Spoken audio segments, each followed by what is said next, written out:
What you're proposing here, what the president's proposing here, does not sound like it's in keeping with American tradition when it comes to immigration. The Statue of Liberty says, "Give me your tired, your poor, your huddled masses, yearning to breathe free." Doesn't say anything about speaking English or being able to be a computer programmer. Aren't you trying to change what it means to be an immigrant coming into this country if you're telling them you have to speak English? Can't people learn how to speak English when they get here? Well, first of all, right now, it's a requirement that to be naturalized, you had to speak English. So the notion that speaking English wouldn't be a part of our immigration systems would be actually very ahistorical. Secondly, I don't want to get off into a whole thing about history here, but the Statue of Liberty is a symbol of liberty enlightening the world. It's a symbol of American liberty lighting the world. The poem that you're referring to that was added later is not actually part of the original Statue of Liberty, but more fundamentally, the history, but more fundamentally, you're saying that history, that does not represent I'm saying that what the saying country that the has always notion, thought of I'm as saying the notion that the coming into this I'm saying the country? notion. I'm sorry. No, that sounds like Jim, let me ask you a question. That sounds like some national park revisionism. No, The what I'm asking you is, Statue of Liberty Jim, has always Jim, been let me a ask you a beacon of question. hope to the world Jim, for people to send Jim, do you their believe- people to this country, Jim, and they're not always going to speak Jim, English, Stephen. Jim, they're not do you always believe- going to be highly skilled. They're not always going to be somebody Jim, who- I appreciate your speech. Jim, I appreciate your speech. So let's talk about this. It was a modest Jim, let's incremental talk speech. about this. In 1970, when we let in 300,000 people a year, was that violating or not violating the Statue of Liberty law of the land?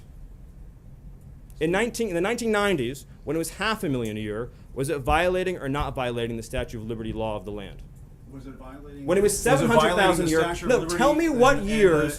Tell me what years. Tell me what years meet. Tell me what years meet Jim Acosta's definition of the Statue of Liberty poem law of the land. So you're saying 1,000,000 a year is the Statue of Liberty number. 900,000 violates it. 800,000 violates it. You're sort of bringing a Jim. press one for English philosophy here to Jim. immigration, and that's never For been Jim. what the United States has been about, Steve. That I mean, you're, that's but just you're the also case. your statement's also shockingly ahistorical in another respect too, which is if you look at the history of immigration, it's actually ebbed and flowed. We've had periods of very large waves, followed by periods of less immigration and more immigration, and during we've had a period of immigration right now. The Yeah, president it's- wants to build a it's wall, actually- and you want it's to actually- bring about a sweeping change to the surely, immigration Jim, system. you don't actually think that a wall affects green card policy.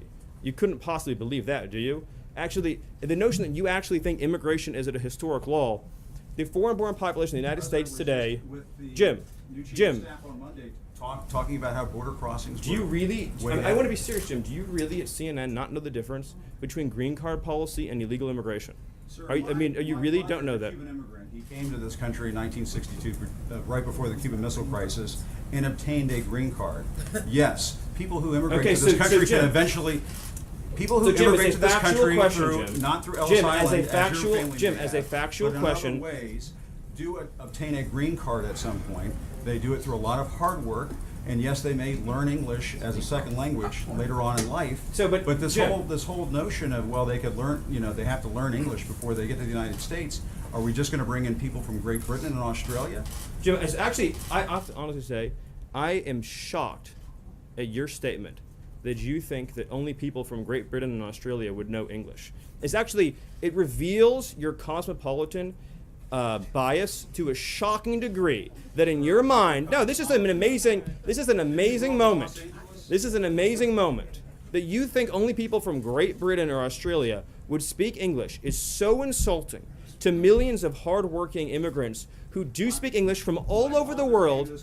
Jim, have you honestly never met an immigrant from another country who speaks English outside of Great Britain and Australia? Is that your personal experience? Of course, there are people who come. But into that's this not what country you from other said, parts of the and world. it shows your cosmopolitan bias. And I just want to say, Sounds like to you you're trying to engineer the I just wanna racial say- and ethnic flow of people into this country. through Jim, this that is one of policy. the most outrageous, insulting, ignorant, and foolish things you've ever said. And for you, that's still a really the notion that you think that this is a racist bill is so wrong and so insulting. Jim, the reality is that the foreign-born population into our country has quadrupled since 1970. That's a fact. It's been mostly driven by green card policy.